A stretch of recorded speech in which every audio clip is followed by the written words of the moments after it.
sepanjang gitu ya.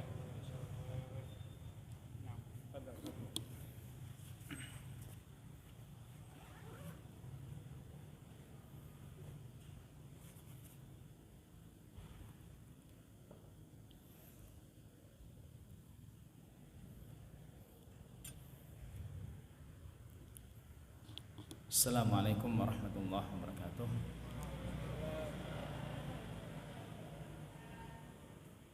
Masya Allah, Alhamdulillah, pada pagi hari ini ya kita bersyukur kepada Allah Subhanahu Wa Taala karena telah mengumpulkan kita dalam rumahnya dalam sebuah majelis yang istimewa mengkaji firman-firman Allah Subhanahu Wa Taala. Sebelum itu kita akan mendengarkan lantunan ayat suci Al-Quran dari akhuna akh Ridho ya. Fadhal.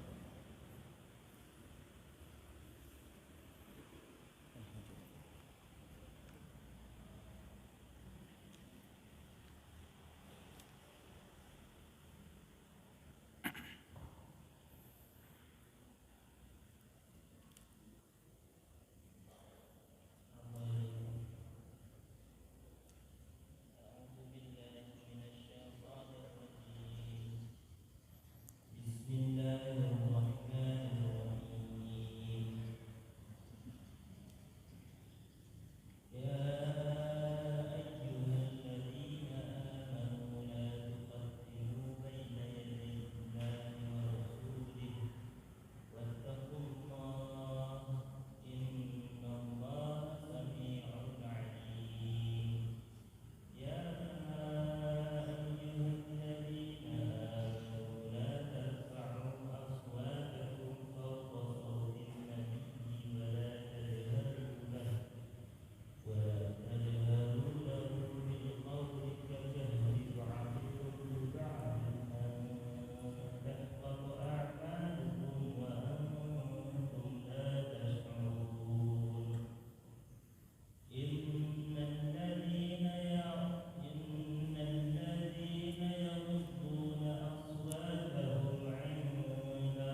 Jazakallahu khairan.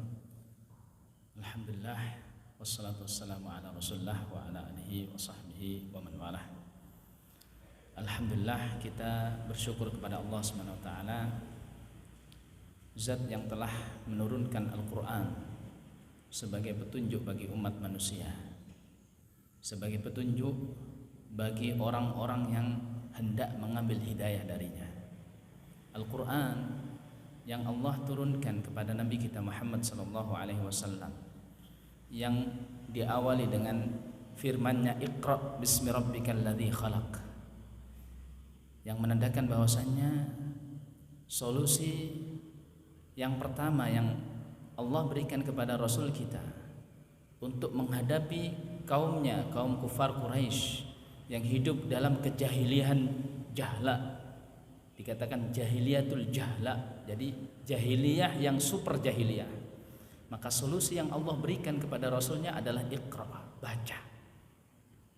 Padahal pada saat itu orang-orang kafir Quraisy dalam kesyirikan yang sangat nyata. Di sekitar Ka'bah itu ada 360 berhala. Kalau kita lihat dari sisi akhlak pun demikian. Masyarakat pada saat itu menghalalkan mabuk-mabukan, menghalalkan perzinahan, menghalalkan peperangan di antara mereka. Kemudian Rasulullah SAW pertama kali solusi yang Allah berikan kepadanya adalah Iqra. Allah tidak memerintahkan kepada Rasulnya, wahai Muhammad pergilah ke Ka'bah, hancurkan 360 berhala. Wahai Muhammad perangilah orang-orang yang suka mabuk-mabukan. Wahai Muhammad orang-orang yang menghalalkan perzinahan, orang-orang yang suka berperang, suka menghancurkan orang lain, mendalimi orang lain, seranglah mereka. Tidak. Akan tapi Allah memerintahkan kepada Rasulnya, dalam perintah yang pertama kali diperintahkan adalah Iqra, baca. Maka ilmu itu sangat penting. Ilmu yang Allah berikan, Allah turunkan melalui Al-Quran ini adalah sumber dari segala sumber ilmu. Maka segala aktivitas kita dasari dengan ilmu, kita dasari dengan Al-Quran. Al-Quran adalah hidayah. Alif Lam Mim, dzalikal kitabu la raiba fihi hudal lil muttaqin. Alif Lam Mim, kitab itu Al-Quran, tidak ada keraguan di dalamnya, dia adalah petunjuk bagi orang-orang yang bertakwa.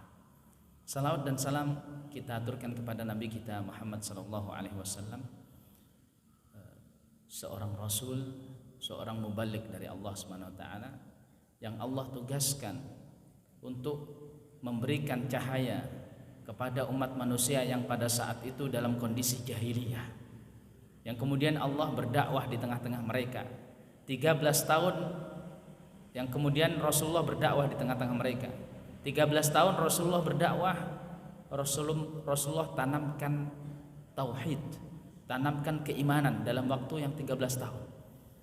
Bayangkan selama 13 tahun Rasulullah hidup di masyarakat jahiliyah, hidup di tengah-tengah orang-orang yang berbuat kesyirikan, banyak kemungkaran. Akan tapi Rasulullah Shallallahu Alaihi Wasallam belum diperintahkan oleh Allah Subhanahu Wa Taala untuk melawan mereka, belum diperintahkan untuk mengusir mereka. Akan tapi Allah memerintahkan Rasulnya dan para sahabat untuk mengokohkan iman. Syariat-syariat ini baru-baru disyariatkan ketika Rasulullah hijrah ke Madinah. Puasa baru disyariatkan pada tahun kedua. Demikian juga zakat. Sholat 5 waktu baru disyariatkan 3 tahun menjelang hijrahnya Rasulullah SAW ke Madinah. Berarti 13 tahun lamanya Rasulullah SAW di Mekah menanamkan akidah, keimanan yang kokoh, sehingga orang yang seperti Bilal bin Rabah, kalau kita bandingkan antara kita dengan Bilal dari sisi hafalan Al-Quran, mungkin hafalan Quran kita lebih banyak, karena memang pada saat itu Al-Quran belum seluruhnya turun. Akan tapi apa pengaruh Quran pada diri kita dan apa pengaruh Al-Quran pada diri Bilal radhiyallahu ta'ala anhu. Bayangkan Bilal, seorang budak disiksa oleh tuannya hanya karena mempertahankan la ilaha illallah. Bilal disiksa, dicambuk, dibuka bajunya, dipanas terik Mekah, Ya, Mekah itu kalau kita tahu adalah tempat yang berbatuan. Ditidurkan di panas terik, kemudian ditindih dadanya dengan batu besar. Yang tentu batu itu juga panas. Dipaksa untuk kufur kepada Allah Subhanahu wa taala, akan tapi Bilal ya tidak menambah kecuali kalimat ahad ahad ahad. Ini menunjukkan kekokohan iman Bilal. Berarti Al-Quran memiliki pengaruh yang sangat dahsyat pada diri Bilal. Apakah pengaruh Al-Quran pada diri kita sampai seperti itu? Adakah di antara kita yang mungkin dipaksa? Ya jangankan dipaksa, tapi menjalankan perintah Allah. Adakah di antara kita yang senang? Ya. Sholat senang, kalau imamnya panjang tambah senang. Sholat lail, alhamdulillah. Menghadiri kajian senang. Kalau kita merasa bahwasannya Al-Quran mempengaruhi hati kita, menambah keimanan kita, maka insya Allah ketaatan kita itu akan menjadi mudah. Dalam kesempatan ini kita akan mengkaji satu surat yang istimewa, yaitu surat Al-Hujurat. Surat Al-Hujurat disebut dengan Hujurat karena ada kalimat Al-Hujurat di situ. Innalladzina yunadunaka min wara'il hujurat.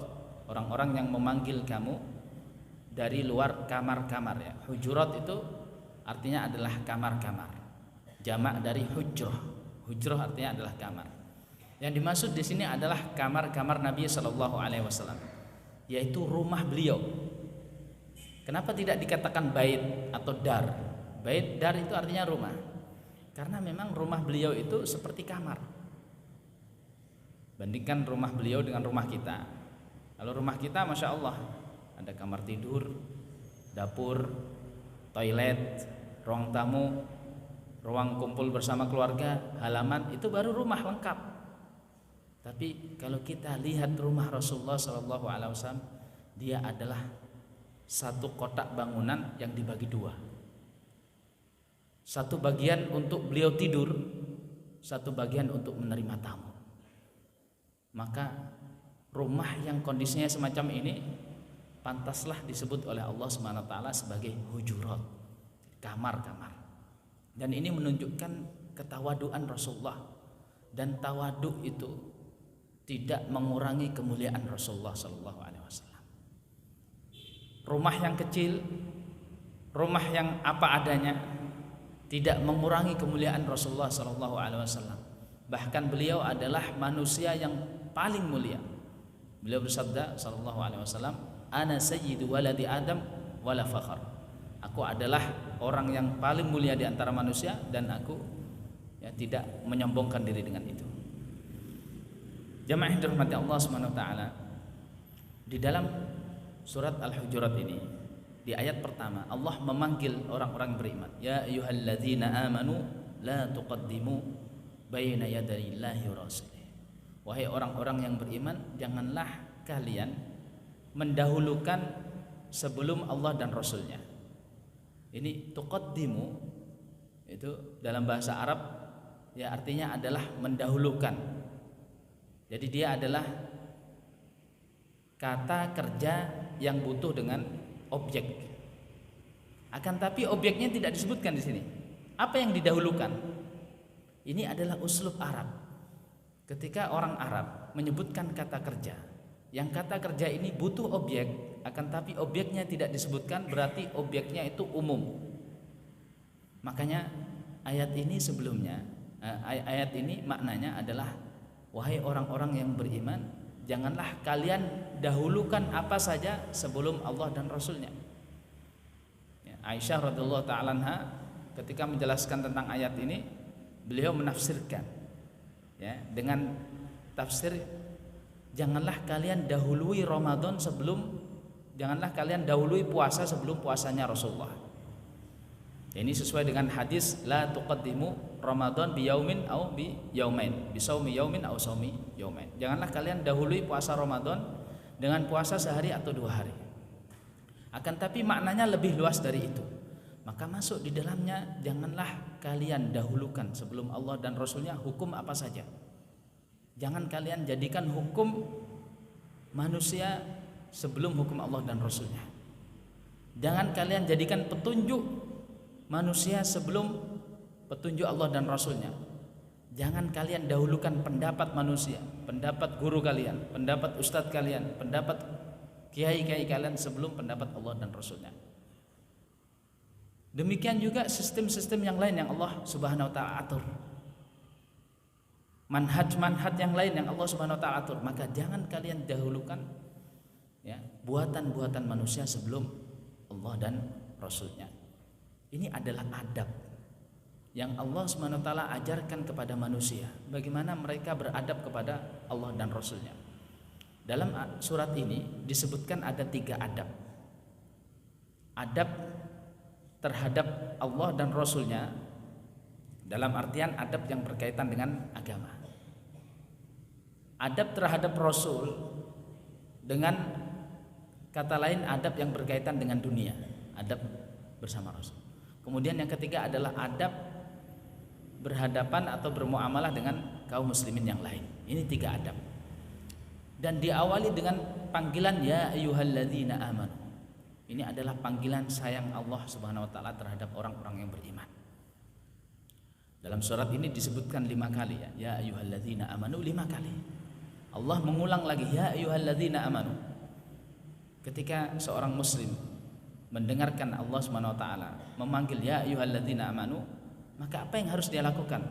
Sebagaimana yang dikatakan oleh Abdullah bin Mas'ud radhiyallahu taala anhu, apabila kalian mendengarkan Allah mengucapkan ya ayyuhalladzina amanu, maka dengarkan baik-baik. Karena setelahnya itu imma dia adalah perintah yang mana engkau harus melaksanakan, atau dia adalah larangan yang mana kalian harus meninggalkan. Maka apa yang ada setelah ya ayyuhalladzina amanu, dengarkan. Ya ayyuhalladzina amanu kutiba alaikumusiyam, diwajibkan atas kalian puasa, dengarkan. Ini perintah. Ya ayyuhalladzina amanu la tuqaddimu baina yadayillahi wa rasulih. Wahai orang-orang beriman, jangan kalian dahulukan apa saja sebelum Allah dan Rasulnya. Larangan. Berarti kalian harus menghindari. Di dalam ayat ini Allah menjelaskan tentang adab. Akan tapi sebelum Allah menjelaskan tentang adab, Allah panggil orang-orang yang beriman. Berarti di sini ada kaitan erat antara adab dan iman, antara akhlak dan iman. Maka orang tidak mungkin dia mengatakan bahwasanya dirinya orang yang kuat imannya, orang yang kokoh keimanannya, kokoh tauhidnya, tapi akhlaknya buruk. Dan ini sudah dikatakan oleh Rasulullah SAW ketika ditanya siapa orang yang paling kuat imannya, siapa yang paling sempurna imannya, man akmalun nasi imanan qala ahsanuhum khuluqa. Jadi orang yang paling sempurna imannya itu adalah orang yang akhlaknya paling baik. Maka ada hubungan antara iman dengan akhlak.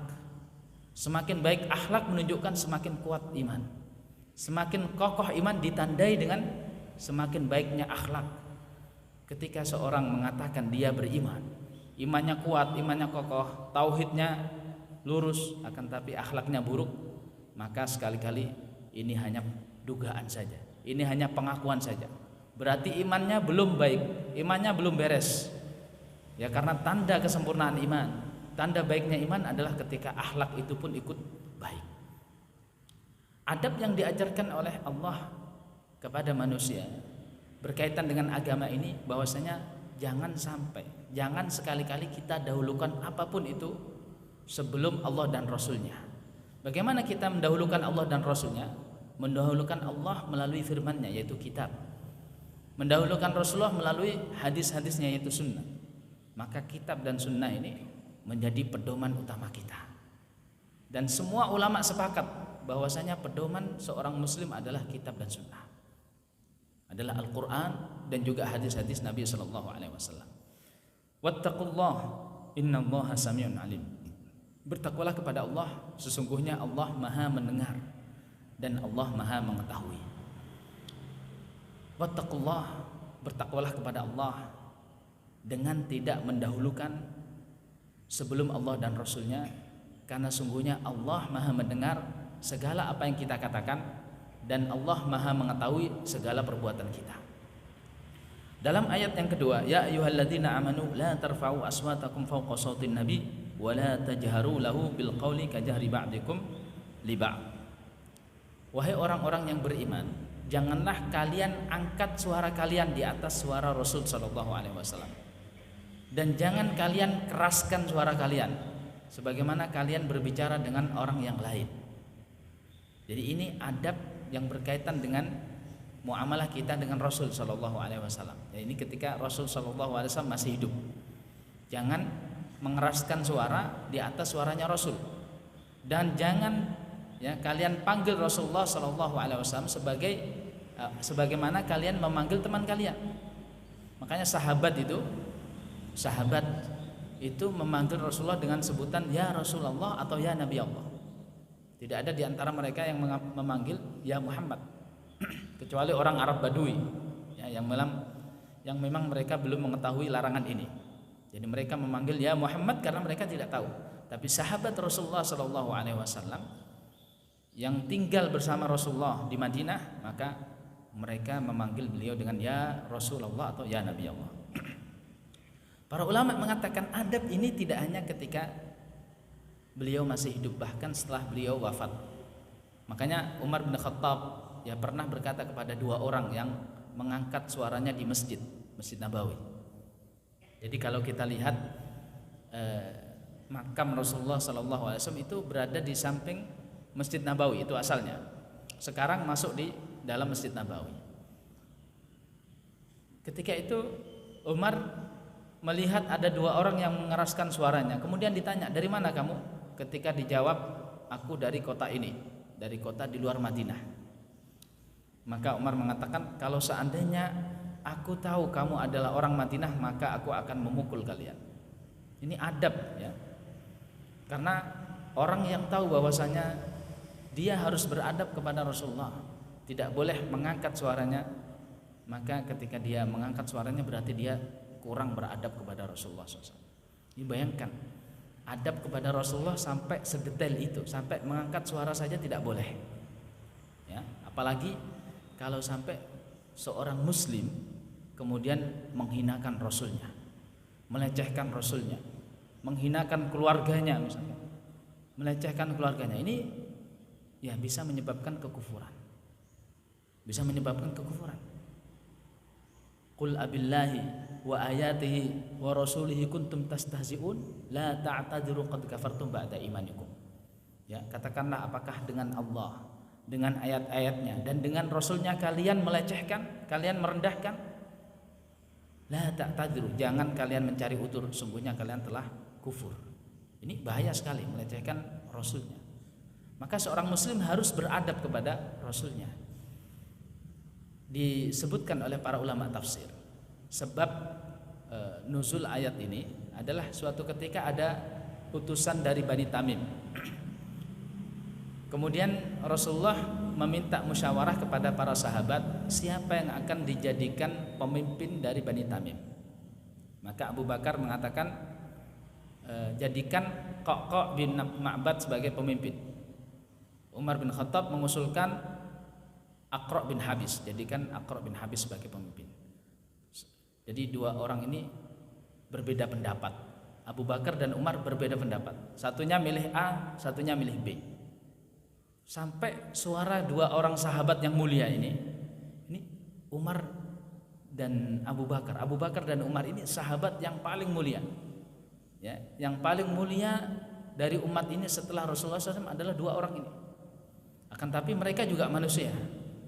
Mereka memiliki pendapat yang berbeda, maka suara mereka ya naik. Maka turunlah ayat ini mengingatkan bahwasanya tidak boleh mengangkat suara di hadapan Rasulullah SAW. Maka setelah itu Abu Bakar dan Umar mengatakan kepada Rasulullah, ya Rasulullah, aku tidak akan berkatamu kecuali dengan suara yang lirih. Ini hati yang bersih seperti itu. Ketika ada ayat menegurnya, maka dia langsung mengikuti apa yang diarahkan oleh ayat ini.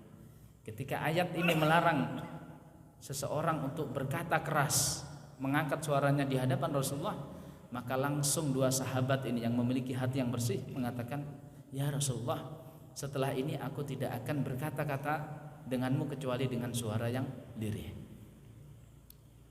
Antahbatu a'malukum wa antum la tash'urun. Karena dikhawatirkan ketika kalian tidak beradab dengan Rasulullah, bisa jadi amal kalian akan hancur, akan hangus amal kalian dan kalian tidak menyadari. Ada dua faedah di sini. Yang pertama, kenapa dilarang mengangkat suara? Kenapa dilarang mengeraskan suara di hadapan Rasulullah SAW? Karena bisa jadi orang yang mengangkat suara, bisa jadi dia sombong terhadap Rasulullah SAW. Bisa jadi. Ya, ini yang dimaksud, meskipun kita tidak berbicara tentang Abu Bakar dan Umar, ini orang baik. Tapi bisa jadi orang yang lain seandainya dia mengangkat suara, tanpa sadar dia sombong terhadap Rasulullah, dia menghinakan Rasulullah, dan itulah yang menyebabkan amalan seseorang hangus. Ketika dia melecehkan Rasulullah SAW, hangus amalannya. Ini hikmah yang pertama. Jadi pintu-pintu untuk hangusnya amalan itu ditutup. Ya. Dari sisi adab saja kita harus menjaga. Maka ketika orang menjaga adabnya, maka tidak mungkin dia akan menghinakan Rasulnya Sallallahu Alaihi Wasallam. Sisi yang kedua atau hikmah yang kedua adalah bahwasannya amalan itu bisa hangus tanpa kita sadari. Antahbatu a'malukum wa antum la tash'urun. Jadi dikhawatirkan amalan kalian bisa hangus, bisa hancur, sedangkan kalian tidak sadar bahwasanya amalan kalian hancur. Makanya kita beristighfar terus kepada Allah. Ya Allah, janganlah dosa-dosa yang aku lakukan menghancurkan amal solehku. Innal ladzina yaghudduna aswatahum 'inda Rasulillahi ulaika alladzina imtahanallahu qulubahum littaqwa. Sesungguhnya orang-orang yang merendahkan suaranya, orang-orang yang memanggil Rasulullah sallallahu alaihi wasallam dengan suara yang lembut, sesungguhnya mereka orang yang Allah bersihkan hatinya untuk takwa. Jadi Allah Subhanahu wa taala membersihkan hati orang-orang yang menjaga adabnya bersama Rasulullah sallallahu alaihi wasallam, bahwasanya mereka itu diuji supaya mereka mendapatkan titel takwa. Makanya Allah puji mereka dan Allah berikan pahala kepada mereka, lahum maghfiratu wa ajrun adzim. Maka bagi mereka ampunan dan pahala yang sangat besar. Innal ladzina yunadunaka min wara'il hujurati aktsaruhum la yaqilun. Sesungguhnya orang-orang yang memanggilmu dari luar kamarmu, maka kebanyakan di antara mereka tidak berakal. Ini ayat ini di asbabun nuzulnya adalah ketika utusan dari Bani Tamim, Aqra' bin Habis ini datang ke Madinah pada tahun ke-9 Hijriah. Ya, tahun ke-9 Hijriah ini adalah tahun di mana utusan-utusan dari kabilah-kabilah di Jazirah Arab ini datang ke Madinah untuk menyatakan keislamannya. Di antara mereka adalah Bani Tamim. Kemudian Aqra' bin Habis ini ketika sampai di Madinah tidak bertemu dengan Rasulullah sallallahu alaihi wasallam. Rasulullah masih istirahat di rumahnya. Maka Aqra' ini teriak memanggil Rasulullah SAW, "Ya Muhammad, ya Muhammad." Rasulullah tidak menjawab. Kemudian beliau mengatakan, "Inna madhi zain wa dhammi syain." Ya Muhammad, sesungguhnya pujianku itu adalah pujian yang baik, yang akan dikenang, dan sesungguhnya celaanku ini adalah celaan yang buruk yang akan dikenang. Maka Rasulullah menjawab, "Zakallah," itu adalah Allah. Jadi orang kalau memuji, ya itu mungkin ya dipuji, tapi tidak akan terkenang selama-lamanya. Ya mungkin sehari 2 hari habis itu hilang. Demikian juga orang yang mencela. Ya, kalau ada orang mencela, ya mungkin orang yang dicela itu ya akan dicela oleh manusia yang lain. Tapi itu pun tidak akan selamanya. Kalau terbukti bahwasanya celaan itu salah, maka otomatis celaan itu akan hilang. Tapi ketika yang memuji adalah Allah, maka pujian itu akan selamanya, akan terus-menerus kekal bahkan sampai hari kiamat. Kalau Allah sebaliknya, kalau Allah yang mencela, maka celaan itu akan bersama orang-orang tersebut bahkan sampai hari kiamat. Maka Rasulullah mengatakan, "Dzakallah," yang memiliki sifat seperti ini Allah, yang pujiannya bagus melekat Allah, yang celaannya jelek melekat adalah Allah Subhanahu wa taala. Maka Allah mengingatkan, sesungguhnya orang-orang yang memanggilmu dari luar kamarmu, maka mereka itu kebanyakannya adalah orang-orang yang tidak berakal. Ternyata adab itu juga ada kaitannya dengan akal. Hanya orang-orang yang tidak berakal atau yang akalnya lemah, mereka lah orang-orang yang tidak beradab. Kalau orang yang punya akal, orang yang pinter itu pasti beradab. Berarti di sini Allah menyandingkan antara adab dengan akal. Baiknya adab seseorang, bagusnya akhlak seseorang, menunjukkan bahwasanya akalnya pun juga cemerlang, akalnya pun juga bagus. Makanya pada zaman dahulu anak-anak itu di sekolah-sekolah, di madrasah-madrasah, mereka sebelum diajari baca tulis, sebelum diajari hitung menghitung, yang pertama diajarkan kepada mereka adalah adab. Karena adab inilah yang menunjukkan kecerdasan anak itu. Semakin baik adabnya berarti semakin baik akal anak ini, semakin cemerlang, semakin cerdas. Para jamaah sekalian, coba kita lihat keindahan Al-Quran ketika Allah SWT mengajarkan adab kepada umat manusia. Yang pertama, adab disandingkan dengan iman. Maka berarti adab itu khusus bagi orang-orang yang beriman. Kemudian yang kedua, adab disandingkan dengan akal. Berarti orang yang beriman dan berakal itulah yang memiliki adab yang tinggi.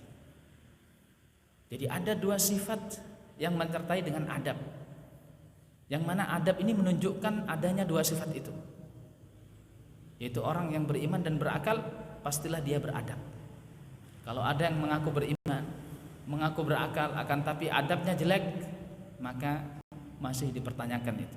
Karena Allah menyandingkan antara adab dengan iman dan juga akal. Dan Allah mengatakan bahwasanya orang-orang yang tidak beradab kepadamu wahai Muhammad, yang memanggilmu dengan mengeraskan suara, itu kebanyakan mereka adalah orang-orang yang tidak berakal. Walau annahum sabaru hatta takhruja ilaihim lakana khairal lahum. Kalau seandainya mereka itu sabar sampai engkau yang keluar, ya karena tidak mungkin Rasulullah itu sepanjang hari di dalam rumah, tidak mungkin. Pasti Rasulullah akan keluar. Ya paling tidak sholat pasti keluar. Kenapa tidak sabar? Tunggu sebentar. Ini juga adab juga ya. Kalau kita bertamu, kita ketuk pintunya, tidak keluar. Kita ketuk lagi tidak keluar. Kita ketuk lagi tidak keluar. Ya sudah. Berarti orangnya memang tidak mau menemui kita, atau sedang istirahat, tidak mau diganggu dan sebagainya. Maka adabnya kita harus pergi, kita harus tinggalkan. Jangan paksa gitu. Ya, diketuk tidak keluar. Kemudian salam, teriak tidak keluar. Ditelepon, teleponnya mati, telepon rumah dan sebagainya.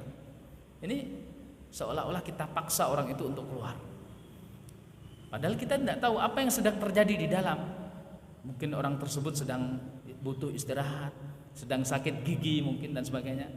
Artinya ini adalah adab yang diajarkan oleh Allah Subhanahu wa taala kepada kaum muslimin, ya, terutama kepada Rasulullah sallallahu alaihi wasallam untuk beradab kepada Rasulullah.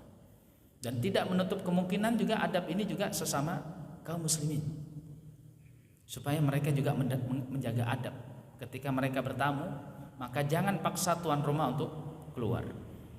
Walau annahum sabaru, seandainya mereka sabar. Abdullah bin Abbas, ya, kenal Abdullah bin Abbas? Kenal adik-adik ya. Abdullah bin Abbas itu adalah sepupu Rasulullah sallallahu alaihi wasallam. Beliau ini ketika Rasulullah wafat, ya mungkin seusia adik ini ya, usia 13 tahun. Ketika Rasulullah SAW wafat, beliau masih kecil, menjelang balik tapi belum balik. Maka sepeninggal Rasulullah SAW, Abdullah bin Abbas ini berkata kepada temannya dari orang Ansor, wahai temanku, sekarang mumpung para sahabat yang besar, sahabat senior itu masih banyak, Abu Bakar ada, Umar ada, Utsman ada, Ali ada radhiyallahu ta'ala anhu. Ayo kita menuntut ilmu dari mereka. Maka temannya ini malah mengajak dia, kamu itu lucu sekali Abdullah bin Abbas. Kamu mau menuntut ilmu, orang-orang apa kira butuh dengan ilmumu? Apa kamu kira orang-orang itu butuh dengan ilmumu? Sedangkan masih ada Abu Bakar dan Umar. Kalau orang-orang itu butuh ilmu, bertanya itu pasti mereka akan cari Abu Bakar dan Umar. Kamu lucu sekali. Akhirnya Abdullah bin Abbas tinggalkan. Ya sudah, tidak ada gunanya berdebat, maksa tidak ada gunanya. Ya sudah, masing-masing jalan. Akhirnya Abdullah bin Abbas pun beristihad datang ke sahabat-sahabat senior, belajar bersama mereka. Bahkan di dalam riwayat beliau itu ketika datang ke rumah sahabat di saat qailulah, ya, beliau tidak mau membangunkan dan tidak mau mengetuk pintu rumah sahabat ini.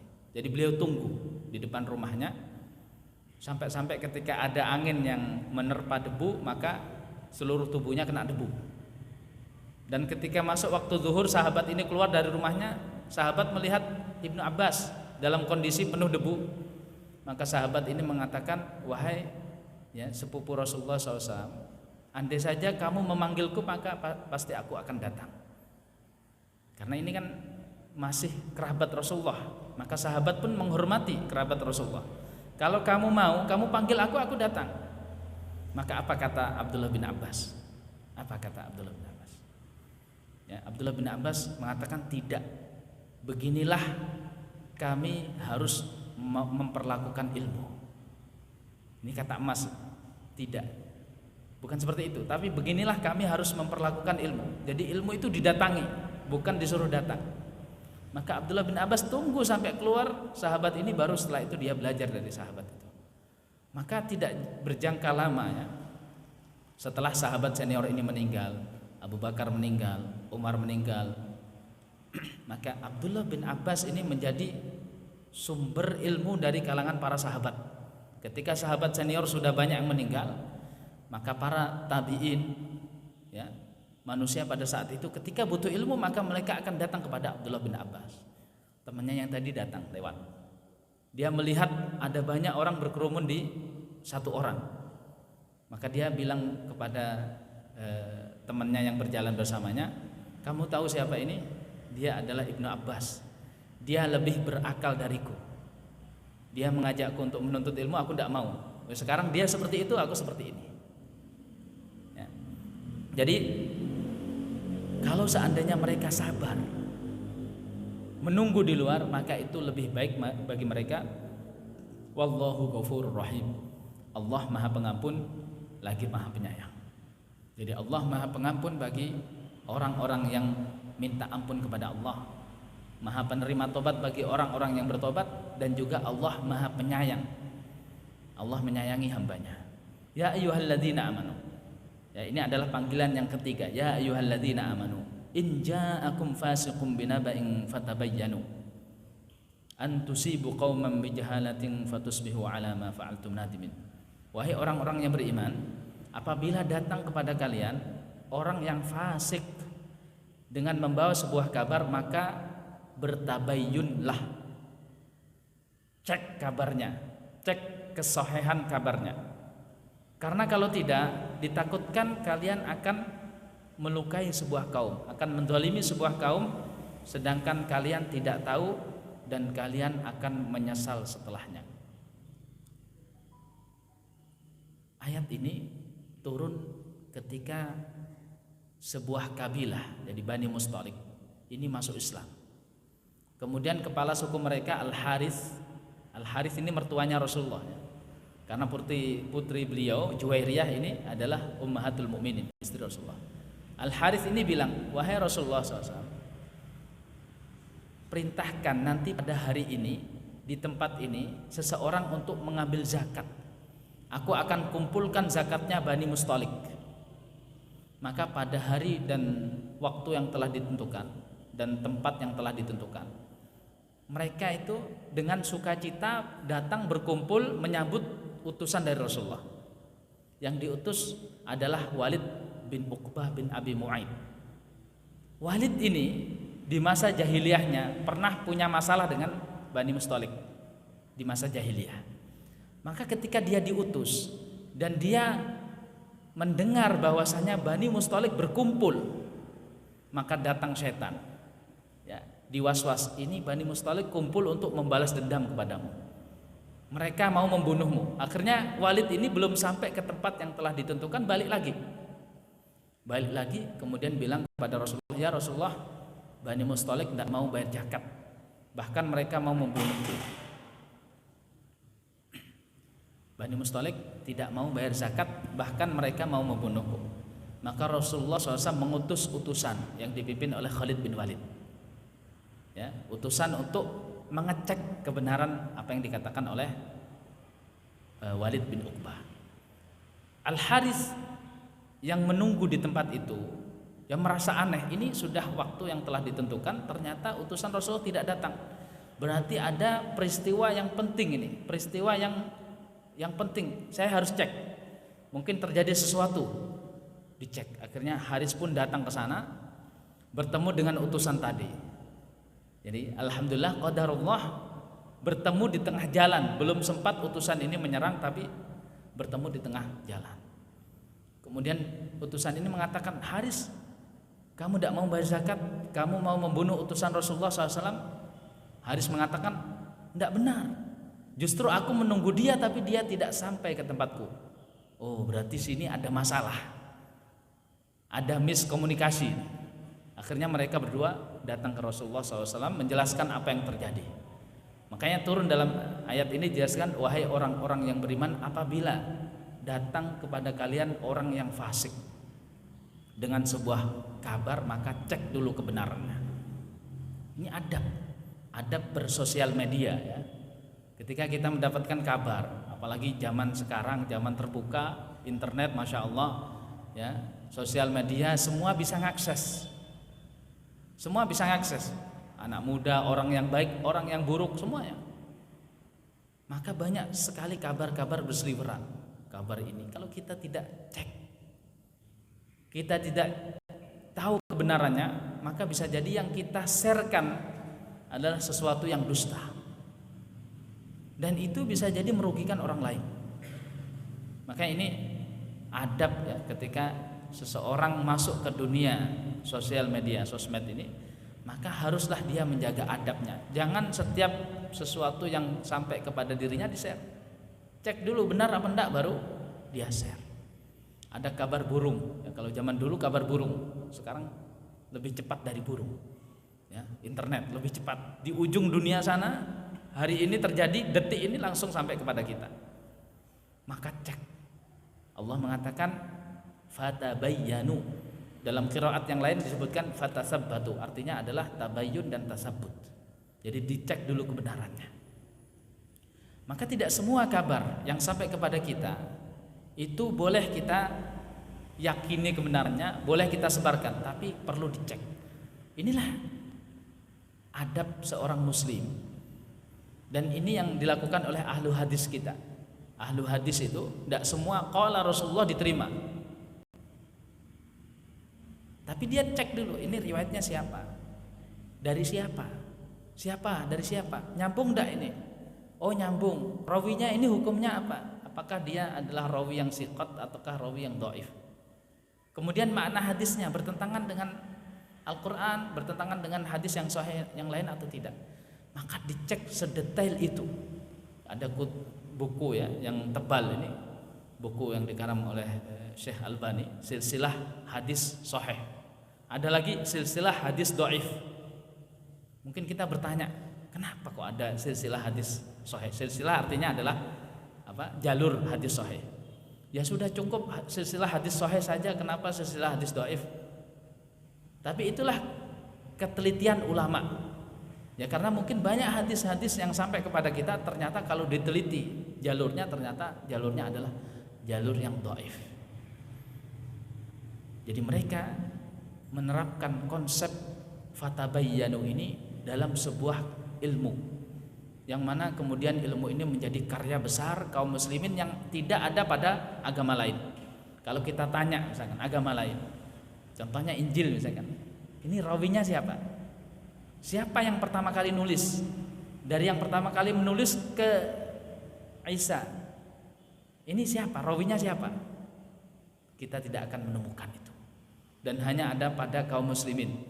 Kalau kita cek Sahih Bukhari, haddatsani fulan, qala haddatsani fulan, qala haddatsani fulan, qala Rasulullah sallallahu alaihi wasallam. Jelas. Fulan ini siapa? oh fulan siqah, fulan siqah, dan seterusnya. Jadi jelas. Makanya terjaga agama Islam karena dengan penjagaan Allah Subhanahu wa taala melalui mereka para ulama. Inna nahnu nazzalna dzikra wa inna lahu lahafizun. Sungguhnya kamilah yang menurunkan Al-Qur'an dan kamilah yang akan menjaga Al-Qur'an. Di antara penjagaan Al-Qur'an adalah dengan menjaga hadis. Karena hadis inilah yang akan menjelaskan makna-makna Al-Qur'an. Demikian juga kalau kita lihat penghafal Al-Qur'an sampai pada saat ini, itu yang sudah hafal Al-Quran, sudah mengambil sanad, dia akan dapat silsilahnya sampai ke Rasulullah. Ya, fulan misalnya qara'a ala fulan, qara'a ala fulan, sampai ke Rasulullah. Ini sanadnya ada. Itulah keistimewaan agama Islam.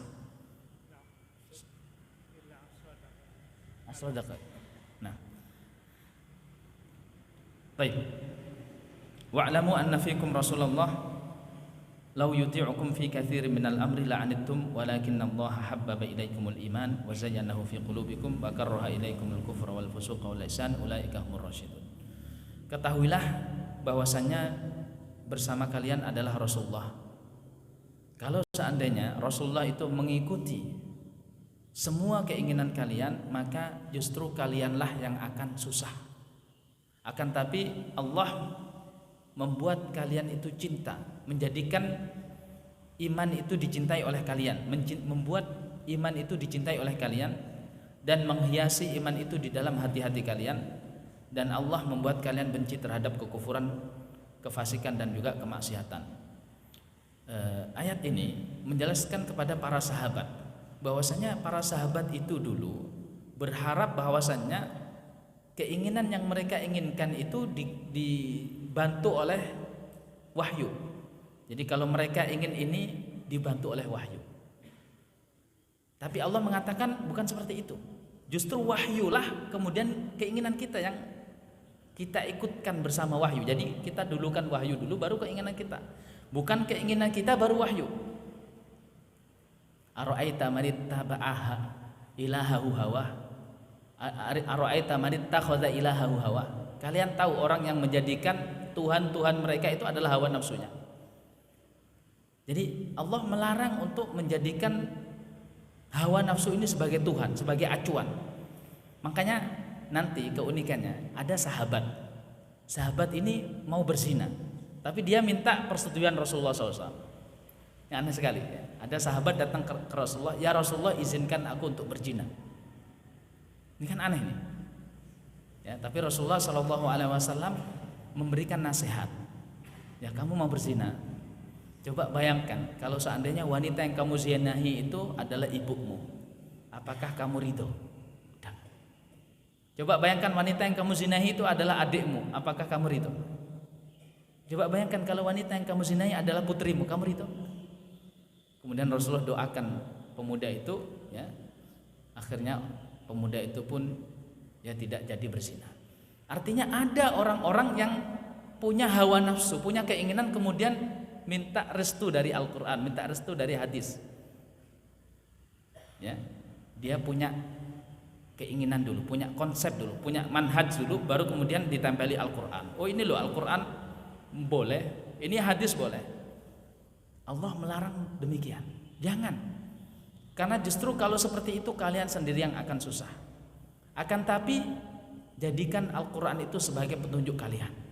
Jadi yang namanya petunjuk berarti dia di depan. Orang itu kalau di malam hari ketika gelap, lampu mati, pakai senter. Senternya taruh di mana? Di depan apa di belakang? Depan. Ya, petunjuk, karena ini petunjuk. Maka jadikanlah Al-Quran itu senter kita di tengah malam yang gelap gulita. Ulaika humur rasyidun. Mereka itulah adalah orang-orang yang Allah berikan rosyad. Jadi rosyad itu adalah istiqamah. Allah berikan petunjuk, kemudian mereka istiqamah di atas jalan itu. Fadlam minallahi wa ni'mah wallahu alimun hakim. Itu adalah karunia dari Allah Subhanahu wa taala dan kenikmatan darinya. Wallahu alimun hakim. Allah Maha mengetahui lagi Maha bijaksana. Masya Allah, ya, kita baru sampai ke ayat yang 8. Ini adab berkaitan dengan Allah dan Rasulnya. Kita belum masuk kepada adab berkaitan dengan sama kaum muslimin. tapi waktu yang membatasi kita. Ya mudah-mudahan yang sedikit ini bisa bermanfaat bagi kita semua. Wallahu taala alam wa sallallahu ala nabiyina Muhammad wa ala alihi wasallam.